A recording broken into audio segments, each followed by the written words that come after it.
तहरीक इंसाफ सिंध जे सदर हलीम आदिल शेख चयो आहे त सिंध जी ऑडिट रिपोर्ट 2024-25 में 908 अरब रुपयनि जूं बेज़ाब्तगियूं ऐं बेनुक़सान थी चुकियूं आहिनि। बल्दियात, सिहत, आबाशी ऐं तइलीम खाते समेत अहम खातनि में अरबनि रुपयनि जी करप्शन साम्हूं अची वई आहे। पंहिंजे बयान में पीटीआई सिंध जे सदर हलीम आदिल शेख चयो आहे त सिंध में 78 लख ॿारहा तइलीम खां महरूम आहिनि। कागज़ी कार्रवाई में अरबनि रुपयनि जा तरक़ियाती ख़र्च ॾेखारिया पिया वञनि। सिंध हुकूमत जी कारकर्दगी ते वाइट पेपर जारी कयो वेंदो। अवाम जे पैसनि जो हिसाब वठंदासीं। हलीम आदिल शेख जो चवणु हो त रिपोर्ट में 908 अरब रुपयनि खां वधीक माली बेज़ाब्तगियुनि जो इंकिशाफ सिंध हुकूमत जी कारकर्दगी ते सवालिया निशान आहे। हुन चयो आहे त गुज़िरियल 17 सालनि खां इक़्तिदार में मौजूद पीपल्स पार्टी जी हुक्मरानी हिन ऑडिट रिपोर्ट बैदि मुकमल तौर ते बेनकाब थी चुकी आहे।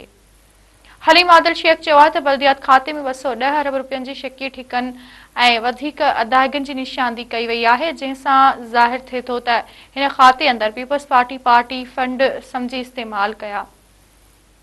पीटीआई सिंध जे सदर हलीम आदिल शेख वधीक चयो आहे त सरकारी वसीलनि जी मुनज़म अंदाज़ में लुटमार कई वई ऐं तरक़ियाती मनसूबनि खे कमीशन एवज़ तक़सीम कयो पियो वञे। सिहत खाते में 95 अरब रुपयनि ऐं तइलीम खाते में 75 अरब रुपयनि जूं बेज़ाब्तगियूं साम्हूं आयूं आहिनि।